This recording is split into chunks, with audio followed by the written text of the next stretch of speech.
The sound of fingers gliding across the keyboard was especially piercing in the silent living room. I stared at the lines of information flashing across the screen, my heart gripped by an icy hand, struggling even to breathe. Half an hour ago, I had been anxious about Martin's sudden disappearance. He said he was meeting friends, yet he left me alone in this empty house. Driven by a woman's intuition, I inexplicably opened that long-forgotten folder, filled with fragments of clues I had secretly collected about Martin's group of close friends. But as I pieced these fragments together, the truth before me hit like a blunt strike, leaving me dizzy and disoriented. Nora, the woman who always linked arms with Martin, whose eyes curved into crescents when she smiled, she turned out to be a wolf in sheep's clothing. The investigation revealed that, under the guise of an emotional mentor, she had dismantled the marriages of 5 of Martin's friends. At gatherings, she deliberately got their spouses drunk, took compromising photos, and anonymously sent them to the other half. Other times, she engineered trust crises between couples, then exploited the vulnerabilities to sow discord. And their so-called thrilling games were even more appalling, using alcohol and drugs to control others, engaging in vulgar role-playing at private parties, and even secretly recording intimate videos as blackmail material. The details were described so vividly that as I read, my fingertips began to tremble, and my stomach churned. These actions are sufficient for the police to arrest and detain them.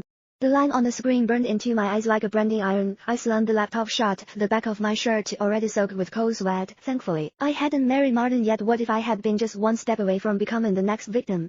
Just as I clenched my fists, resolved to break up with Martin for good, my phone screen suddenly lit up. A text from an unfamiliar number read, "Annie, we're here to give you a surprise." Tilda opened the door. My pupils contracted instantly. I understood. These unwelcome guests were already at my doorstep. How did they know my address? Did Martin tell them? A chill shot from the soles of my feet to the top of my head, but I quickly forced myself to calm down. Since they dared to come to my home to bully me, it was only natural for me to fight back. I swiftly backed up the investigative evidence from my computer to the cloud, slid my phone into the pocket of my pajamas with the recording function turned on, took a deep breath, and dialed the police. "Hello, 911.